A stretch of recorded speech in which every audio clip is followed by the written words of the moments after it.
Graças e paz a todos, amados. Vamos, nesse domingo que vem agora, estar estudando a lição da nossa Escola Bíblica da EBD.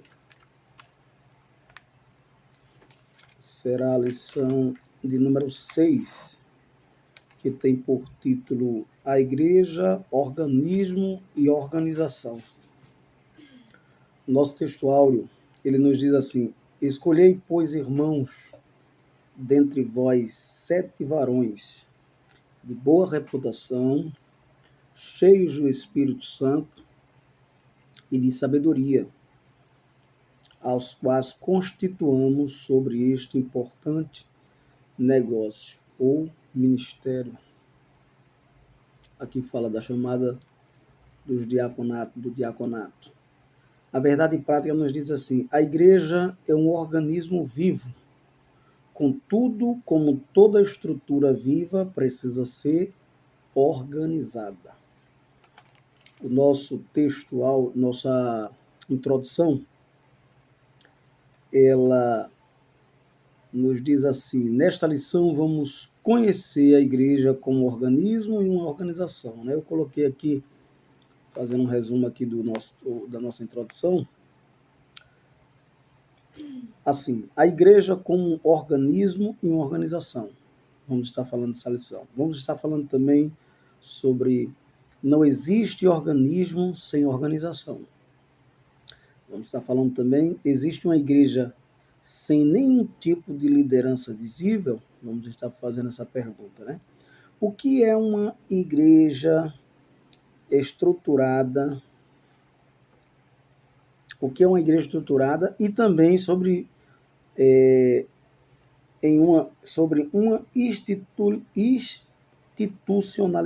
institucionalismo rígido, né? O que é uma igreja estruturada em um institucionalismo rígido. Aprenderemos também as 3 formas de governo adotada na tradição cristã ao longo dos anos, que é o episcopal. Vamos aprender um pouco sobre o que é presbiterial e sobre o que é congregacional, que seriam esses 3 modelos de governo da igreja da atualidade. Queridos, ainda dentro da proposta da nossa lição, eu aqui abro um parênteses para pedir aos irmãos, aqueles que desejarem, se inscrevam em nosso canal e vamos estar assim propagando essas verdades bíblicas da Sagrada Escritura. O canal é pb. Samuel Nascimento de Melo, e aí vai ter lá vários vídeos nossos explicando sobre o que a Bíblia diz, o que a Bíblia não diz, e várias aulas da nossa escola bíblica dominical anteriores, tá bom? No primeiro tópico da lição, lembrando que a palavra-chave da lição é organização e organismo, não podia ser outra, né? O primeiro tópico da lição nos diz assim: a igreja como organismo. Vamos ver a igreja como organismo? Um organismo é visto como um conjunto de órgãos que constitui um ser vivo, não é isso? Mas ainda antes também, queridos, eu queria desde já mostrar aos irmãos, eu ia mostrar no início, mas passou desapercebido, essa obra aqui que é de Teologia Sistemática, de Ulrich Bergs, ela pode lhe ajudar nesse estudo dessa lição. E esse volume aqui, são 4 volumes, esse é o número 4, de Walter Brunelli. Ele vai estar falando sobre teologia sistemática e precisamente sobre a doutrina da igreja, que na teologia a gente chama de eclesiologia, tá bom? O primeiro tópico nos diz assim: a estrutura da igreja cristã. Qual é a estrutura da igreja cristã? Coloquei aqui um organismo. O que significa um organismo, né? Melhor dizendo, significa um conjunto de órgãos que constituem um ser vivo. Um ser vivo é constituído por um conjunto de órgãos que chamamos organismo, tá bom? E aí, a igreja, ela é composta, né? Ela, como corpo de Cristo, é um organismo vivo, onde a cabeça é Cristo e o corpo são os seus membros, individualmente somos membros desse corpo, que é chamado a igreja, o corpo de Cristo. Efésios 5:23 vai falar sobre isto. Do mesmo modo que o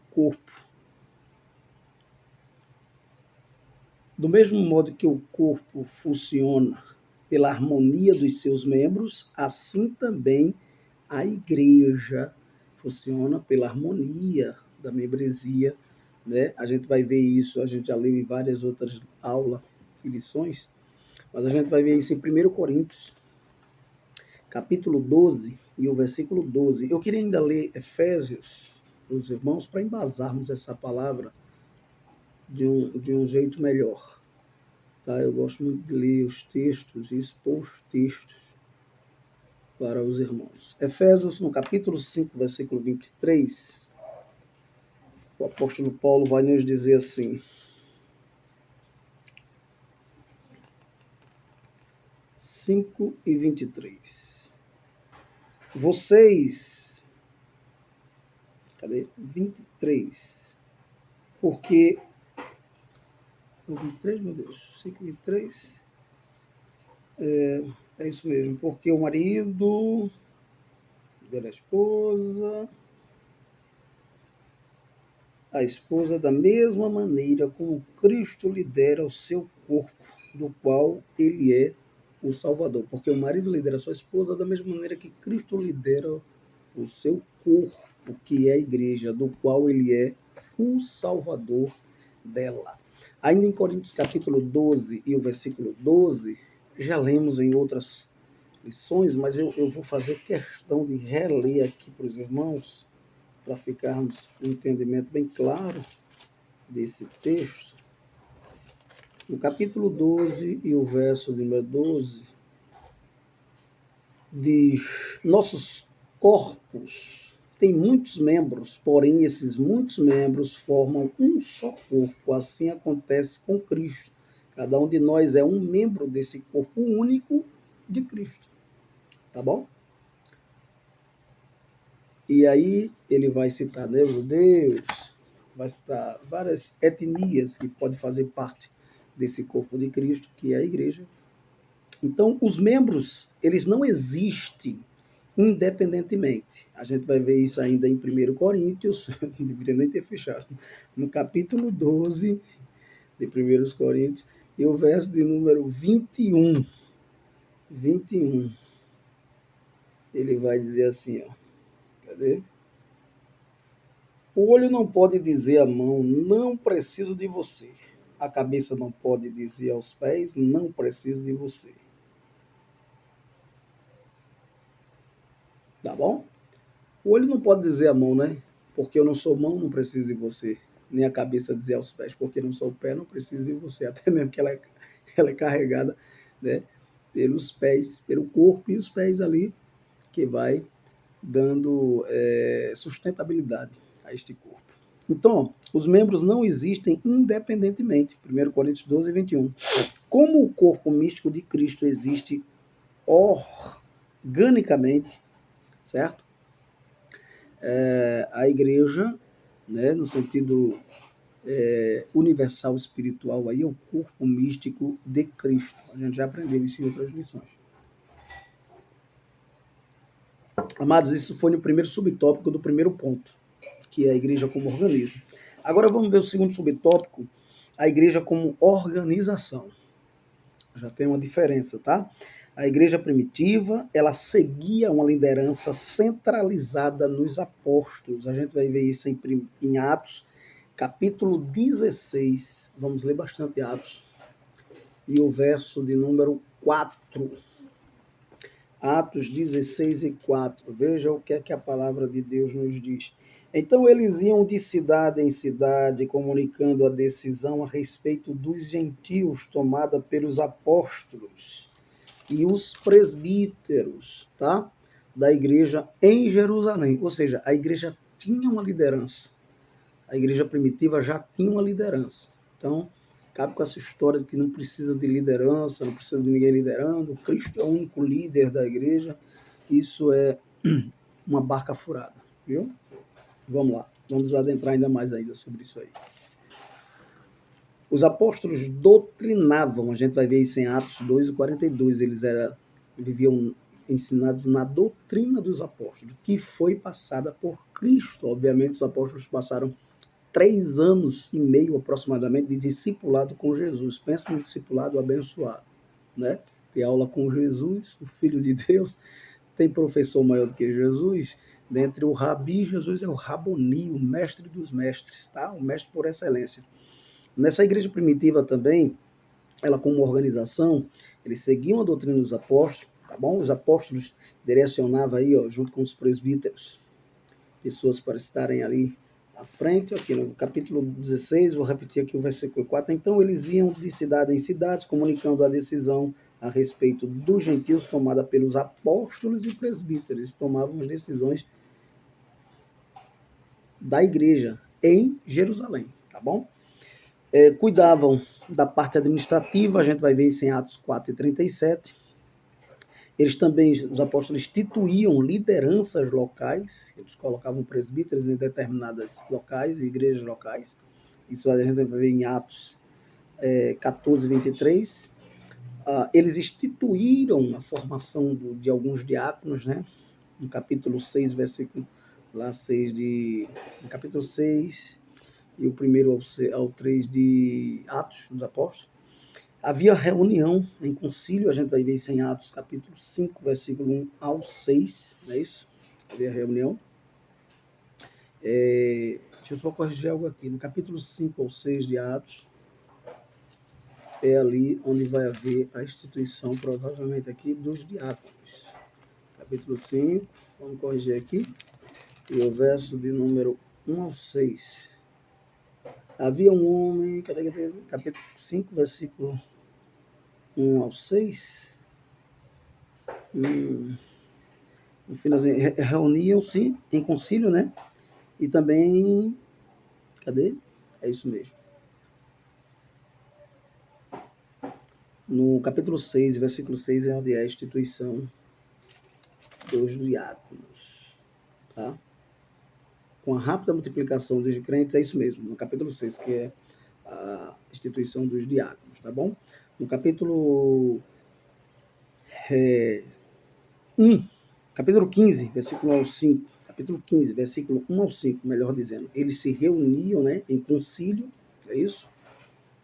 E ela tinha uma organização, essa igreja, saudável, diferente do que a gente chama de institucionalismo, tá bom? Aí é onde mora o perigo, né? Do institucionalismo, tá bom? Por quê? Porque a igreja, ela não é instituição de caráter político, a gente tem que saber disso. A instituição também chamada instituição romana ou romanista, ela não nos representa. É bom a gente deixar bem claro isso, tá bom? Quando passa-se para esse extremo, aí é onde mora o perigo, diferente dessas outras formas de governo que a gente vai estar apresentando. Eu coloquei aqui uma observação. Olha, a igreja, sempre a gente fala e prega sobre em outubro, né, sobre a reforma protestante. Mas é bom a gente lembrar que a igreja ela teve uma forma, um modelo, tá bom? Esse modelo passou por aproximadamente, praticamente 313 anos, 300 anos, aí por ali já havia algumas pessoas também com algumas heresias e tudo, porém, a partir de 313, os interesses humanos, eles começaram a substituírem os interesses divinos da igreja. Por quê? Foi onde veio a deforma da igreja, onde constituíram ali o primeiro imperador pseudo-cristão, chamado Constantino. Então a igreja, ela aliou-se ao Estado.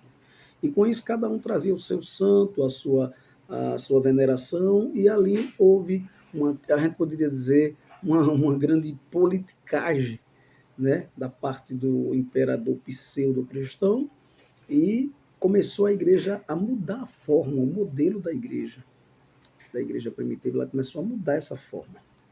E Constantino, né, o imperador, né, romano, ele tinha o poder de governá-la.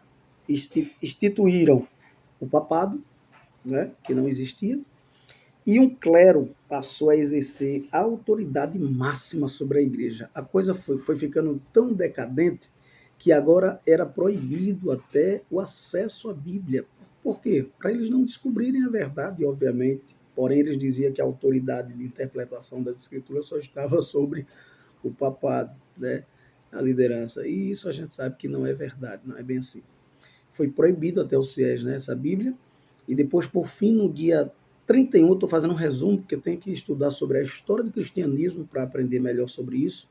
E, por fim, no dia 31 de outubro de 1517, o monge Martinho Lutero, né, um monge alemão, fixou 95 teses na Catedral de Gutenberg, tá? De Gutenberg, denunciando o desvio da instituição romanista.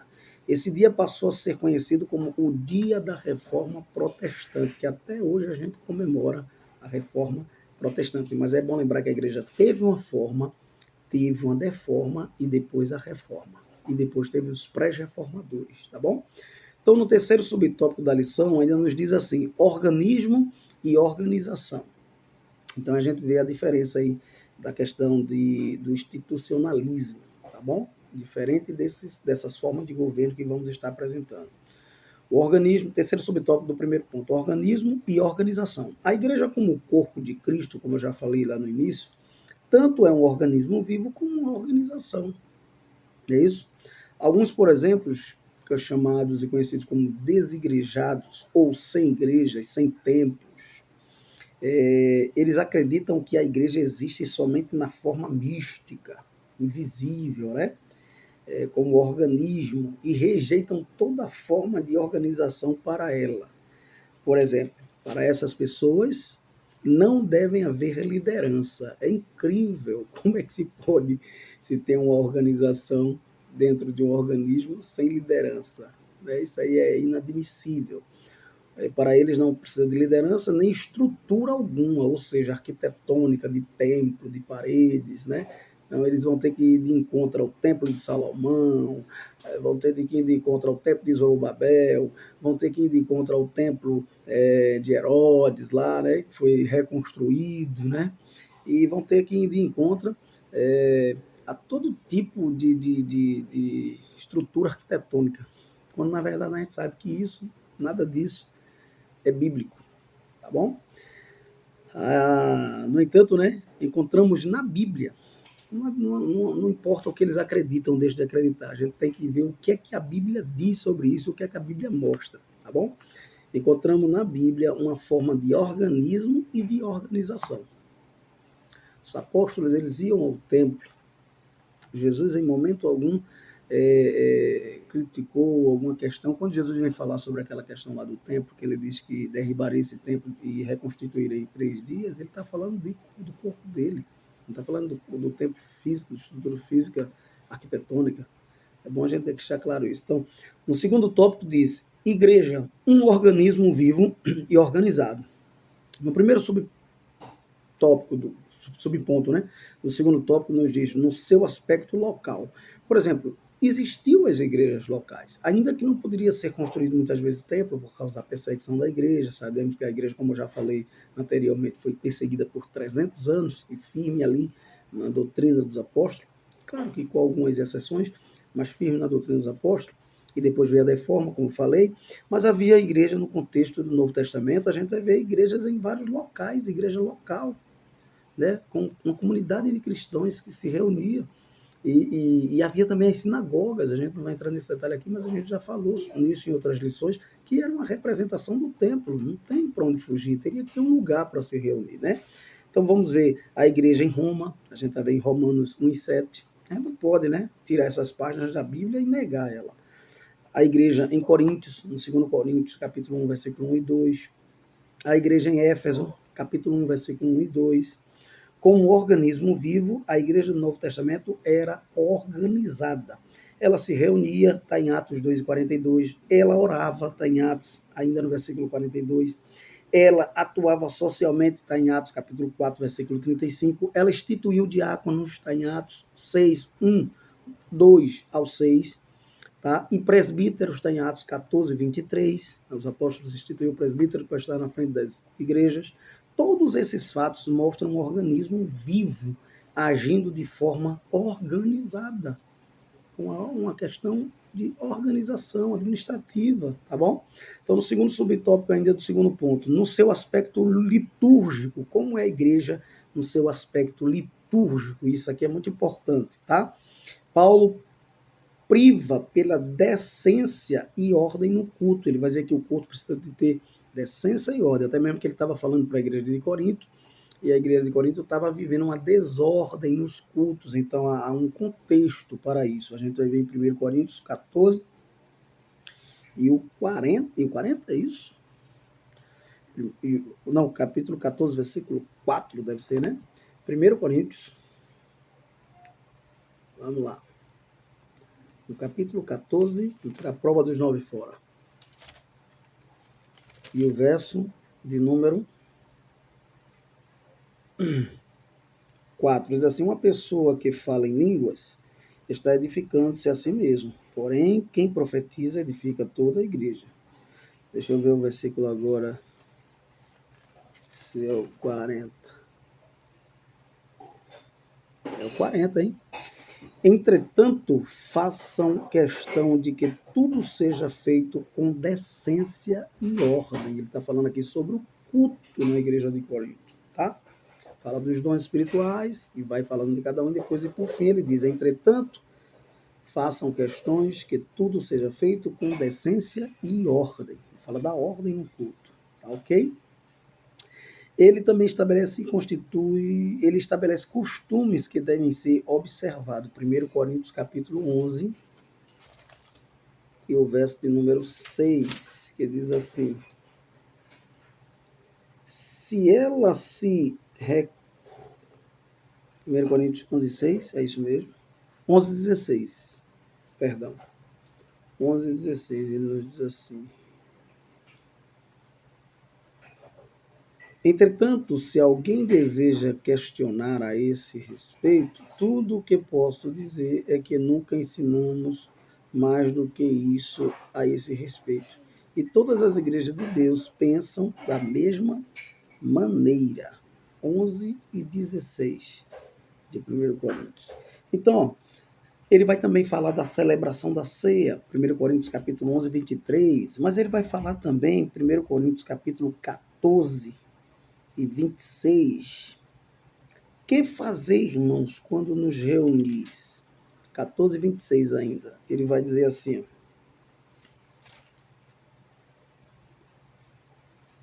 aqui ele vai dar mais detalhes, tá bom? Bem, meus irmãos, o que vamos dizer quando vocês se reúnem?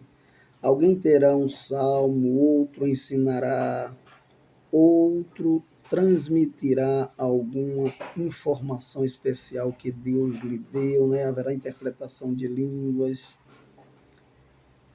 lhe deu. Outro falará numa língua desconhecida, ou explicará o que está falando na língua desconhecida. Tudo deve ser feito para o crescimento espiritual da igreja. Veja que é uma liturgia saudável. Tá bom? Em Efésios ainda, no capítulo 5 e versículo 9, ele vai... Efésios capítulo 5, versículo 9, ele vai ainda falar da liturgia do culto, que diz assim: porque embora... Capítulo 5, Efésios 5:19. 5:19. Diz assim: conversem entre si a respeito do Senhor, citando salmos, hinos, entoando cânticos espirituais, cantando e louvando ao Senhor de coração. Amém? Isso é uma liturgia maravilhosa. Ainda em Romanos, capítulo 12, versículo 1, diz que o nosso culto precisa ser vivo, santo e agradável a Deus, que é o culto racional. Amém? Deus é maravilhoso. No terceiro tópico ainda da nossa lição, ainda nos diz assim, o governo da igreja nas diferentes tradições cristãs. E aí agora a gente vai ver aquilo que eu falei desde o início, sobre a forma de governo episcopal, tá bom? Que tem a ver com a palavra episcopos, tá bom? No grego. O Senhor constituiu bispos, a gente vai ver isso em Atos, capítulo 20, versículo 28. Está claro lá nas escrituras, Deus instituiu bispos, tá bom? Eu vou até acompanhar a leitura para ficar melhor o embasamento dessa ordenança do Senhor. No capítulo 20, e o versículo 28, a palavra de Deus nos diz assim, está bem pequena aqui a letra. E agora cuidem de vocês e não deixem de alimentar e pastorear o rebanho de Deus, a igreja dele, comprada com seu próprio sangue, pois o Espírito Santo os constituiu. Olha, quem constituiu foi o Espírito Santo, bispos, quem sou eu para dizer que a igreja não tem liderança? Quem é você para dizer que a igreja não tem liderança? Não deve ter liderança. Se o próprio Espírito Santo constituiu bispos, supervisores, pastores, que vai estar supervisionando essa obra e liderando essa obra, com dons que Deus deu para a edificação do corpo de Cristo, que é a igreja. Aí a gente vai ver ainda em 1 Timóteo 3:2, ele vai falar das características desse bispo, desse pastor, presbítero ou pastor, supervisor, tá bom? 1 Timóteo 3:2, que diz assim a palavra do Senhor. Capítulo 13, verso 2. Porque um bispo deve ser um homem bom, contra cuja vida não se possa falar nada, tá?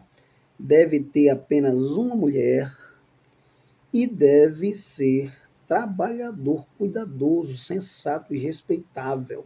Deve ter prazer em receber hóspedes em casa e deve ser um bom mestre nas escrituras, um bom ensinador, um professor mestre, um pastor mestre nas escrituras, que saiba manejar bem a palavra da verdade, tá bom? Em Tito ainda vai falar outras características desse bispo. Veja como está embasado na palavra de Deus essa questão. Tá? 1:7 até aqui, então. 1:7. Depois eu vou mostrar a diferença que fizeram. 1:7 nos diz assim: os bispos devem ser homens de vida irrepreensível, porque são ministros de Deus. Não devem ser orgulhosos, nem briguentos, não devem ter o vício da bebida, nem ser violentos, nem ser gananciosos por dinheiro. Tá bom? Devem gostar de hospedar em casa e amar bem, em casa e amar o bem. Devem ser homens sensatos e justos, devem ter a mente pura e ser dotados de domínio próprio, uma das virtudes do fruto do Espírito, que se chama temperança. Tá bom, meu amado? Então, dentro dessa perspectiva que eu mostrei aqui, essa forma de governo, ela está correta, tá bom? Porém, o que foi que aconteceu? A Igreja Católica, ou a Igreja Romanista, eu gostaria de dizer assim, porque católico, apostólico, todos nós somos, mas não somos romanista, tá bom?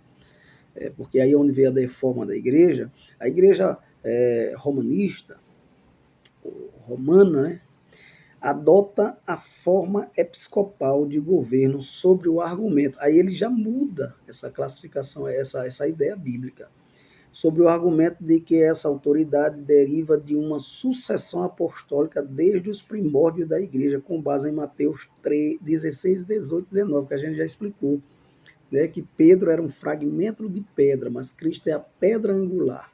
Então eles baseiam essa questão de bispos através desse argumento, né? Nos dias do Novo Testamento havia uma autoridade, é bom a gente lembrar, que emanava dos apóstolos. Essa autoridade era repassada aos bispos, tá bom? A gente vai ver isso em Tito, capítulo 1, versículo 5. Tá ok? Essa é o modelo episcopal. Existe uma grande verdade nisso? Sim, existe. Mas o problema todinho foi nessa distorção que a igreja romanista fez. Mas é correto uma forma de governo com o bispo? Sim, tá bom? Contanto que seja dentro dessa perspectiva de supervisor, de um pastor que está supervisionando ali o presbitério, tá ok? Vamos agora para o subtópico 2 do terceiro ponto. Já vai falar sobre a forma do modelo de governo presbiterial. Que forma de governo é essa?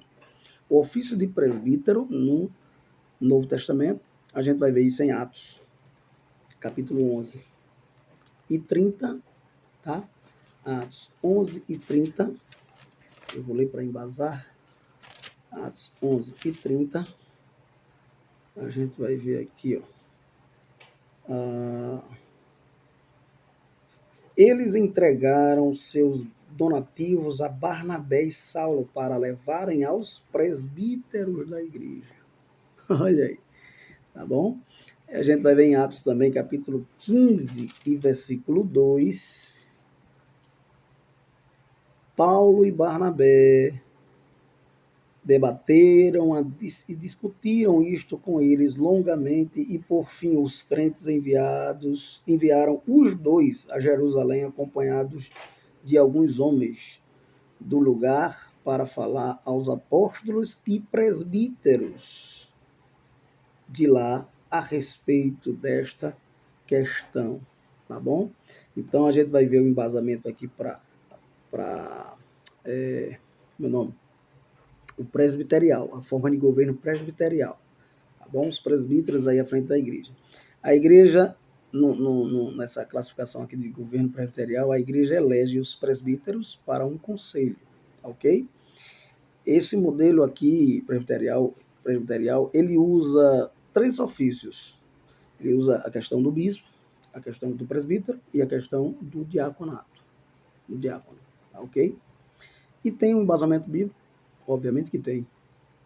Todas essas formas aqui você pode encontrar até alguma falha humana dentro dessa perspectiva, mas vamos ver que todos eles estão embasados nas escrituras. Tem um ponto positivo e negativo, tá ok? Há um supremo concílio, no caso aqui do presbiterial, ou Assembleia Geral, que exerce autoridade sobre as igrejas de uma determinada região ou país.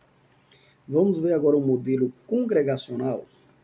No modelo congregacional da forma de governo, no sistema congregacional, cada igreja é independente, com autonomia de ação, sem estar sujeita a uma organização maior ou algum bispo presidente de corporação. Tá ok? Nesse atual sistema, o pastor é eleito pela Assembleia Geral da igreja local. Eles embasam isso em Atos, capítulo 14, versículo 23. Essa é a forma de governo adotada pelos batistas, em que a congregação, por meio de voto, toma as decisões mais importantes. Eles embaseiam isso em Mateus 18, 15, 16, em Atos 1, 15 ao 26 e em Atos 6, 1 ao 3. Já o sistema de governo de nossa igreja, Assembleia de Deus, que congregamos, ele tem um modelo de forma de governo? Tem também. No norte-americano, né, o sistema de governo assembleano é mais próximo ao modelo de governo presbiterial. Ele é mais próximo ao modelo de governo presbiterial. Por outro lado, no contexto brasileiro, nossa igreja reúne elementos dos sistemas episcopal e congregacional. É, portanto, um modelo híbrido, ou seja, duas formas de modelo juntas, em conjunto, tá ok? Até 1930, ele seguia um modelo congregacional, até mesmo porque quem iniciou essa obra aqui foi dois batistas, né? Congregacional, batista, Daniel Berg e Gunnar Wingre. A partir de 1930, após a Convenção Geral, em 1930, elementos episcopal foram somados em sua forma de governo. Então ficou essas duas formas, episcopal e congregacional. São as duas formas de modelo que nós usamos para a liderança da nossa igreja, Assembleia de Deus. Tá ok? As igrejas possuem um modelo de liderança regional e local centralizadas. É bom a gente lembrar que, em sua grande maioria, embora mantenham certa autonomia, né, administrativa em relação à convenção geral e estadual, a quem são filiadas, né, essas igrejas, Assembleias de Deus, a igreja possui um modelo de liderança, como eu já falei aqui, regional e local centralizada. Muda muito de região para região. Aqui em Rio Grande do Norte a gente tem um modelo, no Recife a gente tem um modelo parecido com o daqui, mas em Maranhão já tem um outro modelo, em uma outra região do país já tem outro modelo, no Sul já tem outro modelo, e assim sucessivamente. Porém, usa muito essas duas formas de governo, episcopal e congregacional, que todas duas estão baseadas nas escrituras, nas sagradas escrituras. Por exemplo, a autoridade de estabelecer lideranças pastorais nas igrejas locais pertence às convenções estaduais, tá? Em alguns casos, essa função cabe a uma igreja sede que preside sobre um conjunto de congregações locais a ela filiadas. Tá ok, meus irmãos? Então, a gente trabalha normalmente com a forma, na nossa igreja, trabalhamos com diácono, presbítero, evangelistas e pastores, com base em Efésios 4 e 11, com base em Coríntios também, tá ok? E Deus tem abençoado e tem crescido a obra. Trabalhamos com a ideia também do pastor supervisor, que é tipo um bispo, um pastor supervisor, que é coordenador de áreas, tá ok? E Deus tem abençoado e a obra tem crescido. E hoje a Igreja Assembleia de Deus se tornou uma das maiores igrejas pentecostais do mundo, tá bom? Que Deus abençoe aos irmãos em Cristo Jesus. Eu quero ler a conclusão para encerrarmos aqui. Ainda diz assim a conclusão. Nesta lição, fizemos uma análise da igreja como organismo e organização. O que ficou claro é que as escrituras destacam a igreja como organismo vivo e organizado, tá? Nesse aspecto, juntamente com os presbíteros e diáconos, o colégio apostólico dava corpo e forma ao ministério local da igreja neotestamentária, tá bom? Embora essa igreja possuíssem uma estrutura organizacional muito simples, contudo ela existia por outro lado, embora não haja nenhuma norma específica de como deve ser o governo da igreja no Novo Testamento. Ao longo dos anos, os cristãos têm procurado se inspirar no texto bíblico para regulamentar seus ministros e ministérios. Que Deus nos abençoe em Cristo Jesus. A próxima lição que vamos estudar é o ministério da igreja. Após essa, né? Que domingo vamos estudar essa. Domingo agora 8 é que vamos estudar a lição número 7, o ministério da igreja. Então, que Deus abençoe os irmãos, que Deus nos ajude. Se inscreva em nosso canal, pb. Presbítero Samuel Nascimento de Melo, e você vai estar ajudando a gente a propagar a palavra de Deus e mais longe. Só entre em algum recinto se Cristo entrar com você. E só converse algo se ele puder participar. Quero orar por você. Pai, eu te louvo pela vida de cada um que está nos ouvindo através desse vídeo agora. Abençoa a vida deles, abre a sua mente, ilumina com teu Espírito Santo para que eles possam entender a tua palavra. Que a graça do nosso Senhor e Salvador Jesus Cristo, o amor de Deus e a comunhão do Espírito Santo seja com todos agora e sempre. Amém. Deus abençoe.